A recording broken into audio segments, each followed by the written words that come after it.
பத்திரிகையாளர் நண்பர்களே, என்னை வாழ வைத்துக் கொண்டிருக்கும் யூடியூப் பேசுகிறேன் சொல்லுங்கள்.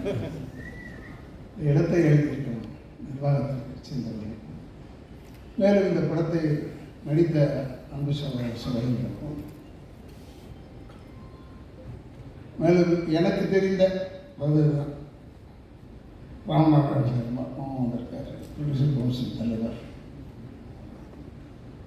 இதுபோல் கொஞ்சம் தெரிஞ்ச முகங்களுக்கும் என்னையும் அவங்களுக்கு தெரியாதுன்னு நினைக்கிறேன். ஒரு சில முகங்களுக்கு என்ன தெரியாது, இருந்தாலும் இது ஒரு பரிச்சயமாகிறதுக்கு நல்ல ஒரு மேடை.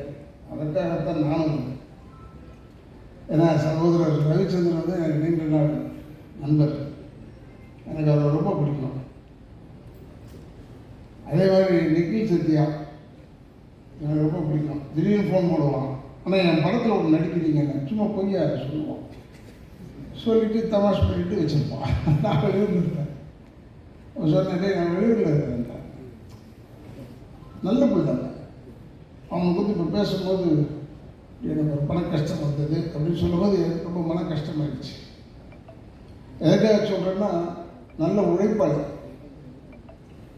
அது ரவிச்சந்திரன் உதவி செஞ்சது வந்து ஆச்சரியங்க. எல்லாருக்கும் ரவிச்சந்திரன் உதவி தான் சொல்லுவார். மேலும் உள்ள அத்தனை நல்லுள்ளவர்களுக்கும் என்னுடைய வணக்கங்களை கூறி, நானே இன்னொரு ஷூட்டிங் போனோம்.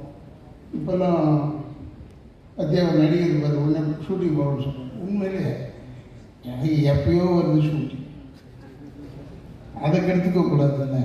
அதனால் ரவிச்சந்திரன் சொன்னேன், எப்போ ரவிமா வர முடியாது, நான் ஷூட்டிங் போடுவேன். இல்லைண்ணே, நீங்கள் கண் திறந்து உடல் சரியாக இருந்தீங்கன்னா வந்துருங்க. கண் திறந்து பார்த்தா உடம்பு நல்லா இருந்து வந்துட்டேன்.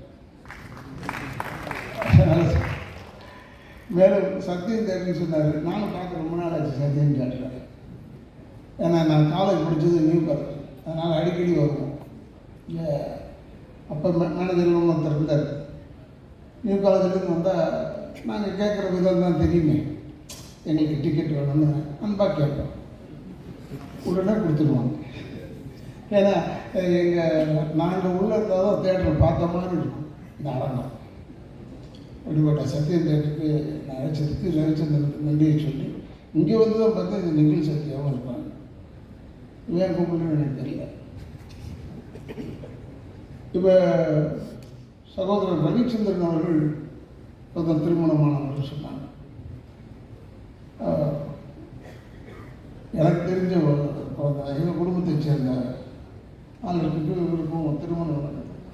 அவர் சைலண்டாக பண்ணார். எனக்கு சொல்லணும், உனக்கு சொல்லணும், ரொம்ப பேர் சொன்னாங்க. நான் என்ன சொல்கிறேன்னா, கல்யாணன்றது ஒரு பொண்ணு